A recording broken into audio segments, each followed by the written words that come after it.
ನಮಸ್ಕಾರಿಪ್ಪ ಎಲ್ಲ ದೊಡ್ಡ ಮಂದಿಗೆ ಡೇ 7 ಆಫ್ ಲಾ ಸ್ಟೂಡೆಂಟ್ ಸೀರೀಸ್ಗೆ ನಿಮ್ಗೆಲ್ಲ ಸ್ವಾಗತ ಸುಸ್ವಾಗತ.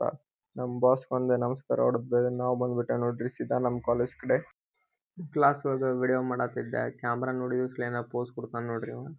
ಬ್ರೇಕ್ ಬಿಟ್ಟಿದ್ದಕ್ಕೆ ನಾನು ನಮ್ಮ ಫ್ರೆಂಡ್ಸ್ ಸೀದಾ ಬಂದ್ಬಿಟ್ಟೆ ನೋಡ್ರಿ ಕ್ಯಾಂಟೀನಿಗೆ ಚಾ ಕುಡ್ಯಾಕ. ಇಲ್ಲಿ ನಮ್ಮ ಸೀನಿಯರ್ಸ್ ಚೆಸ್ ಆಡತ್ತಿದ್ರೆ ನಾವು ನೋಡ್ಕೊತ ನಿಂತಿದ್ವಿ ನೋಡ್ರಿ. ಕ್ಲಾಸ್ ಮುಗಿಸ್ಕೊಂಡು ಹೊಂಟಿದ್ವಿ, ಆದ್ರೆ ನಾವು ವಿಡಿಯೋ ಮಾಡೋದು ನೋಡಿ ಕ್ಲಾಸ್ ಹೋಗಿ ನೋಡ್ರಿಲ್ಲ ನಮ್ಮನ್ನ ನೋಡತ್ತಿದ್ರು. ಮನುಷ್ಯರ ಆಗಲಿ ಪ್ರಾಣಿನ ಆಗಲಿ ತಾಯಿ ಪಿತೃವಾಗಿದ್ರು ಶ್ರೇಷ್ಠನ, ಅದಕ್ಕೆ ಯಾವತ್ತೂ ಬೆಲೆ ಕಟ್ಟಕ್ಕಾಗೋದಿಲ್ಲ. ಸೂರ್ಯಾಸ್ತ ನೋಡ್ಕೊಂಡು ನಾವು ಸೀದಾ ಹೊಂಟ್ಬಿಟ್ಟೆ ನೋಡ್ರಿ ನಮ್ಮ ಮನೆ ಕಡೆ.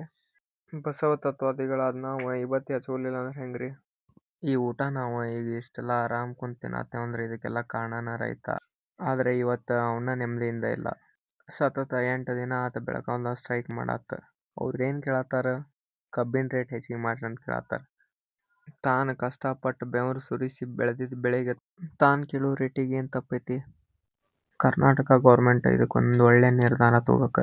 ಯಾಕಂದ್ರೆ ಇವ ಸಾದಾ ಸೀದಾ ಮನುಷ್ಯ ಅಲ್ಲ, ರೈತ, ನಮ್ಮ ದೇಶದ ಬೆನ್ನೆಲುಬು.